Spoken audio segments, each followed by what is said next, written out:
Welcome to Pax Britannica. Season 4, Episode 17. The Trial of the Praying Indians.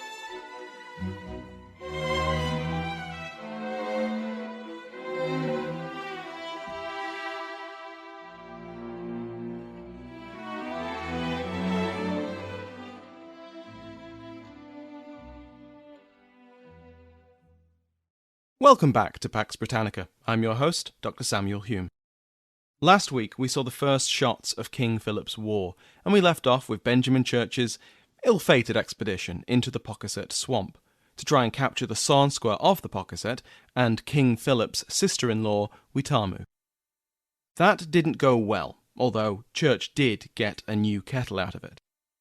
Josiah Winslow, governor of Plymouth, sent word that most of the colony's militia was to be sent home to work the fields, but that the 100 best soldiers were to be kept under arms, to continue the war and unite with their colonial and indigenous allies. On the 19th of July 1675, a combined force of these Plymouth and Massachusetts militia once again marched into Pocasset Swamp, determined to find Weetamoo and the sachem she was sheltering, Philip of the Wampanoag. They brought with them Massachusetts men, as in from the Massachusetts tribe which gave the colony their name, but which was now a shadow of its former self. Perhaps 10% of the pre-contact population had survived the epidemics of European diseases and violence, and most of them now lived in the colony's praying towns. One of those Massachusetts was Job Neserton, the former colleague of John Eliot and his first collaborator in translating the Bible into the Algonquin language. Job was an old man, brought along as a guide, but mostly as a translator. The bulk of the force, colonial militia, ranged out along the path, determined not to fall into an ambush like some of them had experienced just a few days before. Which, of course, they did. Waiting troops opened fire from the undergrowth, from behind shadowed trees, from out of nowhere, it seemed. The militia tried to fight back, but they couldn't see their enemy, and they couldn't maneuver, surrounded by clinging brambles and thick bushes. This terrain was exactly why swamps were such effective defensive positions, and why colonial writers described them as castles to the native population. And then, as quickly as it began, it stopped. The enemy disappeared, far deeper into the swamp, leaving several men dead in the undergrowth, including Job Neserton, shot in the side. The militia continued their advance, and they emerged into yet another abandoned camp, empty, save for one old man. The old man explained that Weetamoo and Philip had been here, but you just missed them. Philip and Weetamoo had gone further into the swamp, just about half a mile away, but he was too old to keep up, so he'd stayed behind. Too excited by the prospect of capturing Philip to wonder whether the old man was maybe fibbing, the militia marched on. But it became pretty clear pretty quickly that this tactic just wasn't going to work. The swamp got even more swampy. The soldiers' morale and nerves were frayed since the first ambush. They were jumpy and shooting in every bush and tree that moved. Maybe it was just the wind, but it could be an Indian. More likely, it was one of their comrades, since there were cases of friendly fire. Finally, the order was given to retreat. Their targets were surely long gone. Weetamoo and Philip had both escaped the militia, leading their families and the bulk of their warriors to shelter at the town of Nipsachuk, near the colonial town of Rehoboth. The United Colonies were unaware of their presence, until their native allies brought them news. Mohegan and Natick scouts discovered a track and captured a Wampanoag prisoner. Under torture, the man revealed that Weetamoo and Philip were nearby and were exhausted from days of careful movement. This report reached Captain Nathaniel Thomas, who arrived with 100 militiamen from Providence, Connecticut, Plymouth, and Massachusetts. He linked up with 50 Natick and Mohegans. With their indigenous allies tracking the Wampanoag, Thomas planned a surprise attack of his own, marching during the night and launching an attack on Weetamoo's camp at dawn. The plan started without a hitch, but when the militia spotted a small group of Wampanoag in a field, they charged in and opened fire. Suddenly, Philip's main force appeared on the hill above them, and the first pitched battle of King Philip's War began. Details are scarce, but it seems like the first battle of Nipsachuk Field was a tactical win for the English. Several of Philip's closest counsellors were killed in the fighting. But the colonists' main objective, capturing Philip and Weetamoo, went unachieved. After Philip called a retreat, his forces dispersed into the woods, and Thomas joined the growing list of colonial officers who were left with an abandoned camp. The Wampanoag, Philip and Weetamoo both, escaped further north. This wasn't blind panic, fleeing anywhere the English weren't.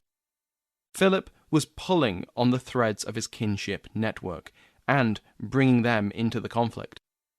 After both the Sachem and the Sansqua moved north, they separated. Weetamoo now went south into Narragansett territory, and Philip went northwest to seek aid from the Nipmuc. This was no longer just a Wampanoag fight. The colonies weren't blind to the threat Philip's escape posed. If he could successfully pull other native groups into the war, English settlements all across New England would be threatened. They'd already tried to cut Philip's ties with both the Pocasset and the Narragansett. One of those had clearly failed, and the jury was still out on the other. The Nipmuc were a third potential threat, and one particularly dangerous for Massachusetts Bay. Nipmuc communities sat along the colony's western frontier, and Nipmuc praying towns were in strategically vital locations along the road to other colonies. As we saw last week, the trader Ephraim Curtis had been sent to the praying towns in order to get their assurances that they wouldn't join Philip. For the Nipmuc praying towns, this was a given. They had their ties to unconverted kin and to the Wampanoag, but their alliance with Massachusetts Bay Colony was their most important one. They were Christian and anglicized. As Curtis was told, they would not fight against themselves. When push came to shove, they'd side with the colonies. But they couldn't speak for all Nipmuc, or even all Christian Nipmuc. There were many of those who had taken the English religion, but remained in their traditional societies beyond English jurisdiction. They might be friends of the English, or enemies of them, depending on their own webs of competing allegiance and alliance. In the weeks since this meeting, Nipmuc praying towns had sent scouts to aid the English, even as other Nipmuc raided colonial settlements, led by Black James. This was a first for King Philip's War. The first raid led by a non-Wampanoag, and the first by a Christian Nipmuc. Black James was a convert, and he warned his fellow Nipmuc that the colonists planned to kill all non-Christians. Black James's raid hit Curtis's home, and when the trader returned to Nipmuc country in mid-July, he was presented with items stolen from his own house. They'd been passed along native networks, from Nipmuc hostile to the English to those friendly with them. When Curtis said he had a message for Nipmuc sachems further west, he was warned not to go. They'd withdrawn to a safe space, Many-Messet, far from the English colonies and deep within a swamp. If he went to them, they might shoot him. Curtis insisted, and with additional Nipmuc guides, they set off. Curtis's party followed a narrow path, passing abandoned camps and plunging deep into thick undergrowth. After a time they reached a river and prepared to ford it, when 40 Nipmuc appeared on the opposite bank. They had guns, and those guns were pointed at Curtis. Curtis knew these men. They knew him. His guides not only knew them, they were family. But despite Curtis's attempts at polite greetings, they didn't answer him. By now, news of the war would have reached the Nipmuc, and tales of English violence against their indigenous neighbours, real and exaggerated, had spurred their exodus to Many-Messet. This place was meant to be safe from the English, and here was an Englishman right on their doorstep. Curtis did his best. He shouted across the river that he brought friendship from the great sachem of the Massachusetts English. After the Nipmuc refused to come to him, he forded the river and entered Many-Messert. Curtis was risking his life doing this. He met with 5 sachems in a tense meeting, and he left with his life, happily reporting to Boston that he left the Nipmuc well appeased. But both sides had reason to be wary.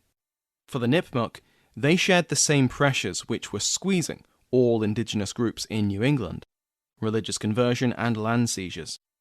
More recently, some of their people had attacked the English, and now the English knew the location and path to Many-Messert. As the sachems told Curtis, they'd heard that the colonists had already killed a Nipmuc man, and Black James had warned them that the English were out to destroy any native that didn't convert to Christianity. Even if they didn't believe the worst rumours of the war, the colonists might take revenge for the raids of their kinsmen. The English were similarly concerned. During Curtis's visit, one of his guides spotted a Wampanoag man, and learned that he had come with stolen English items and news about English attacks on Montauk and Pocasset. By the end of July, the Massachusetts Council learned that 100 Narragansett men had been welcomed into Nipmuc territory. The Narragansett were also under suspicion, so the colonial leadership were concerned that they were planning something with the Nipmuc. Curtis was sent back to Many-Messert, this time with a military escort of Captain Hutchinson, Captain Wheeler, and 68 militiamen, along with about the same number of Mohegan and Christian Nipmuc auxiliaries. The colonists arranged a meeting with the Nipmuc sachems on an open field near the swamp which held Many-Messert. They gathered and waited, and they kept waiting. Hutchinson might have been getting déjà vu at this point because the sachems were not coming. They'd agreed to meet with the English, but only to buy time. By now, most of the Nipmuc had decided to stand with the Wampanoag against their Mohegan enemies and the colonists they no longer trusted. Hutchinson and Wheeler had to decide what to do. Their officers urged action. If the Nipmuc won't come to them, they'd go to the Nipmuc. They had Ephraim Curtis with them, and he'd been to Many-Messert. He knew the way. Their Christian Nipmuc guides thought this was a terrible idea. Many-Messert was in a swamp, and if the sachems weren't willing to meet, then that swamp was hostile territory. The captains decided that they were going in. Any guesses as to what happened next? If you were thinking, I bet the militia gets ambushed in the swamp, how did you know? This ambush became known to history as Wheeler's Surprise, which, honestly, the last thing Wheeler should have been was surprised, because this keeps happening in this war. Shots rained down from hidden positions on all sides, including from behind. The Christian Indian guides managed to lead the survivors off the path, but both Wheeler and Hutchinson were wounded. With Nipmuc soldiers and warriors close behind them, they raced to the closest English settlement, Brookfield. What followed was 3 days of terror for the 70 Brookfield settlers and the surviving militia. Like at Swansea and other villages attacked by Native Americans in this war, the inhabitants grabbed what they could and then barricaded themselves into the largest, most fortified house. The Nipmuc tore down fences, burned abandoned houses and barns, and drove off cattle. They rained bullets and fire arrows down from a hill right at the garrisoned house. Anyone who stepped outside for water or supplies risked death, as did anyone taking a peek out of a window. The wooden walls didn't stop bullets, and the Nipmuc took potshots at the house at all times of day and night. The number of deaths was relatively low, but injuries were high, and anyone caught outside faced a gruesome death, their decapitated heads placed on spikes in view of the door. At one point, the besiegers held a mocking church service in the town's meeting hall. When more militia turned up to help, they were chased into the garrisoned house too. Lisa Brooks puts the total number of people trapped inside at 162 by the time the Nipmuc retreated. Brookfield was left a burning ruin and abandoned for the rest of the war.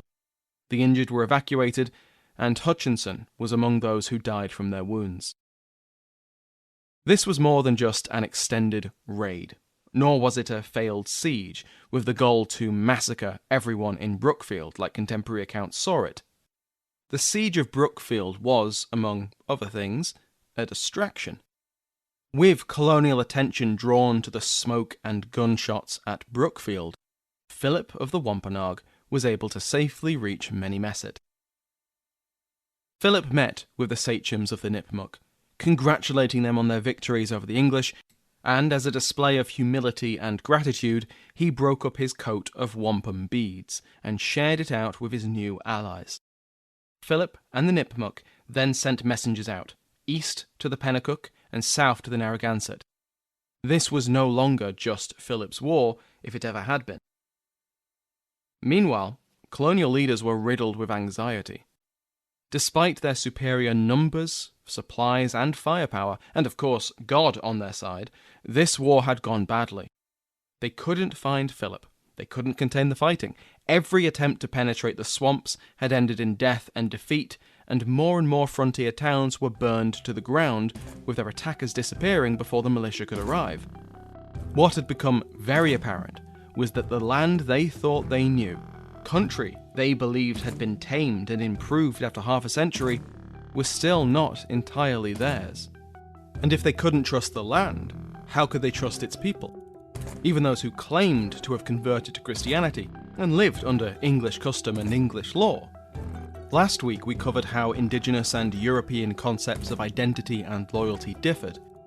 To the leaders of the colonies, the difference between friend and enemy was increasingly the difference of race.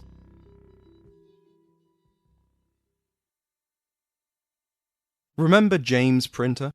He'd been instrumental in translating the Bible into Wampanoag before he'd returned to his family in the praying town of Hassanamessut. He and his family had been hearing news of the war and growing increasingly concerned, not just by the violence of the war itself, but what it might mean for their community. So they prepared, building a fort nearby, Oconomowoc, that could also offer protection to their English neighbours in the town of Marlborough. After the siege and destruction of Brookfield, they now found themselves on the front line. So Printer and other Christian Nipmucs began patrolling, seeking to defend their homes and fulfilling their covenant with their European neighbours. On one of these patrols, Printer's party found two praying Indians, father and son Andrew and Aaron. They were Nipmuc, just like them, but they were coming from Many-Messut. They said they'd been on a hunting trip and had been passing through when the war reached the town. But was that true? They could have been involved in Wheeler's surprise or the siege of Brookfield, and the people of Hassanamessut had sworn to hand over any of their kin who might have fought the English. If the colonists discovered they hadn't done this, it would threaten their entire village. So, Printer escorted Andrew and Aaron to Marlborough and handed them over to the custody of Samuel Mosley. Mosley forced confessions out of both men through torture and threats of death, and then had them both shot anyway. After a Nipmuc raid on the town of Lancaster, Mosley arrested Andrew's brother, David, and accused him of being involved. Tied to a tree and about to be shot too, Mosley offered him leniency if he confessed and accused others. David accused 11 praying Indians of Hassanamessut, including James Printer. On the 30th of August, Mosley arrived with soldiers at the fort of Oconomowoc, where he was welcomed as the ally he was. Or the ally they thought he was, at least. Because once inside, Mosley ordered the arrest of those 11 Indians accused by David and disarmed the rest. All of them were known missionaries, zealous converts to the Christian faith, and along with James Printer, had offered their scouting and translating services to the English war effort. Nevertheless, they were all tied together, along with another 4, who even contemporary sources say were arrested for being Indian at the wrong place and at the wrong time. Then they were marched 30 miles to Cambridge. 10 years before, this had been James's home, and the Harvard Indian College was still the grandest building in the town. But that wasn't where he was staying this time. They were bound for the jail, and after that, they didn't know. One possible fate had been demonstrated just days before: execution, presumably after torture. There was also slavery. Just the previous week, a group of Mohegans had arrived in Boston bearing gifts. More than 100 Wampanoag men, women, and children captured when they were separated from Sachem Philip. They were chained up and marched onto a ship and sent to the sugar plantations of the West Indies. Enslaved Africans were becoming increasingly valued on the islands, but the plantation overseers would take Native Americans if they were available, and war always made them available. As Printer and his family stewed in the jail, the Massachusetts Colonial Council voted to confine all praying Indians to 5 towns: Natick, Ponkapog, Nashoba, Wamesit, and Hassanemesit. They were not to leave these towns unless actively serving alongside colonial soldiers. If they did, they could be captured or killed as if they were enemies. Male colonists were legally permitted to kill any Indian they saw breaking this decree. This order condemned these communities. They couldn't hunt or fish or harvest crops beyond a mile of these 5 towns. The 15 Nipmuc currently imprisoned in Cambridge were likewise isolated. Their families couldn't intervene or advocate on their behalf when they couldn't leave their homes without being shot. The confinement order was, among many other things, Massachusetts' attempt to regain some measure of control over both the course of the war and their native neighbours. They couldn't control the Nipmuc they were at war with, but they could control the Nipmuc who were already under their control but who they did not trust, despite being Christian and living like Englishmen. Besides everything else, the confinement order was deeply short-sighted, because those 5 praying towns were on the frontier. Their inhabitants knew the territory in a way that the colonists simply didn't. By confining them, Massachusetts lost both their first line of defense and their best source of intelligence. Printer and the other 14 men were imprisoned for 3 weeks as the magistrates decided what to do with them. Charged of, quote, being instigated by the devil, end quote, to murder English colonists or helping those who had. Most of the magistrates wanted to have the men summarily executed under martial law and ignore any mess of a trial. Only one, Daniel Gookin, was on their side. He was superintendent of the praying Indians, which naturally gave him a bit more perspective and sympathy for the accused. Gookin condemned the treatment of Printer and his kin, hailing their loyal service to the colonial war effort and for their Christian faith. Eliot's Indians, he called them, and he, quote, daily troubled the magistrates with his impertinences and multitudinous speeches, end quote. Good grief, Gookin, don't you realize this is meant to be a show trial? Stop asking annoying questions and get with the program. Some began questioning whether Gookin was just a bit too Irish. His father was New English, a beneficiary of the plantations of Ireland, and Gookin had grown up in Munster. He'd been sent to school in England, raised Protestant, and spent most of his adult life in Virginia and New England. But even so, maybe his sympathy with rebellion and heathenish culture came from this proximity to the Irish. One of his fellow magistrates, presumably joking, but who knows, suggested that Gookin should be imprisoned with the defendants instead of sitting in judgment of them. Gookin dragged out the debate so long that some people in Cambridge tried to take the law into their own hands. A mob of 40 people planned to break into the jail, drag the praying Indians outside, and hang them. It was only narrowly averted by someone informing the governor, who came down hard. This might be the first recorded attempted jailhouse lynching in American history. If you know of any earlier, let me know.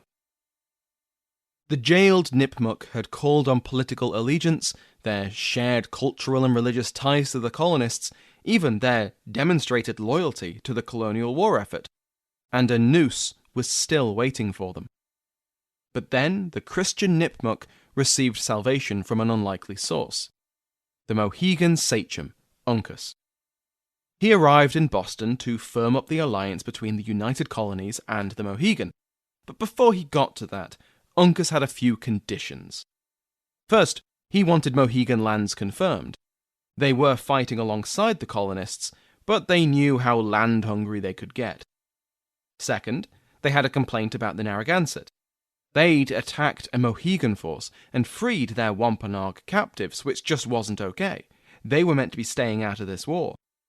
And third, there's this trial going on up the road at Cambridge. Thing is, it's a load of nonsense.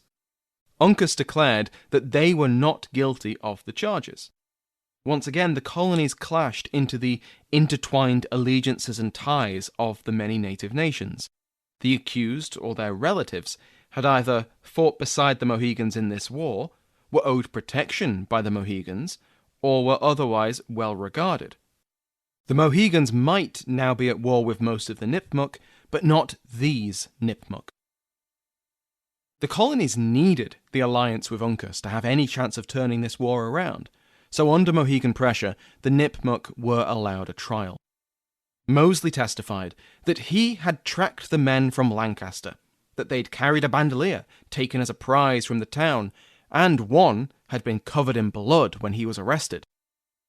The defendants disputed all of this. They had witnesses who testified they'd been out hunting nowhere near Lancaster, that the bandolier was a prize, but it was a prize from a battle with the Wampanoag, fighting as allies of the English, by the way. The blood was from a deer which the man had been carrying on his back. Even better, they all had alibis, and godly alibis at that, because Printer and the rest had been at church at the time of the raid. Also, the English had since taken prisoners who said who'd actually carried out the Lancaster raid, so what exactly were they on trial for? They were on trial because David had confessed and named them under threat of death. Under pressure from the court, David now admitted that he'd given Mosley their names because they had seized and delivered his brother and his nephew to Mosley, who had then tortured and executed them. This was revenge. If he had to send someone to English gallows to save his own skin, it might as well be them. The rest of the defendants countered that they'd done that because of their allegiance to the English. They'd also expected Mosley to give them a fair trial, not to torture and murder them. 11 of the 14 prisoners were found not guilty and freed, to return to their families in the confined praying towns. The other 3 were not so fortunate. David was now found guilty of false accusations and sold into slavery. Another Nipmuc man was tried by a different jury, found guilty, and likewise sold as enslaved labour. A third was brutally executed by hanging, not the quick drop of a gallows, but instead being hoisted up 3 or 4 times, quote, like a dog. When James Printer returned to Hassanemeset, he found it devastated. Its crops and houses, wigwams, burned and destroyed by the English. He started to rebuild, but he won't have long to do so before the war once again upturns his life. Next time, we'll see what happened to Weetamoo after the Battle of Nipshachuk Field. The Sonesquaw will arrive on the doorstep of Canonicus of the Narragansett, calling on ties of kinship and straining his neutrality to the breaking point and beyond. If you're listening to this episode near release, remember that you can complete the Scottish History Tour survey through the link in the announcement episode.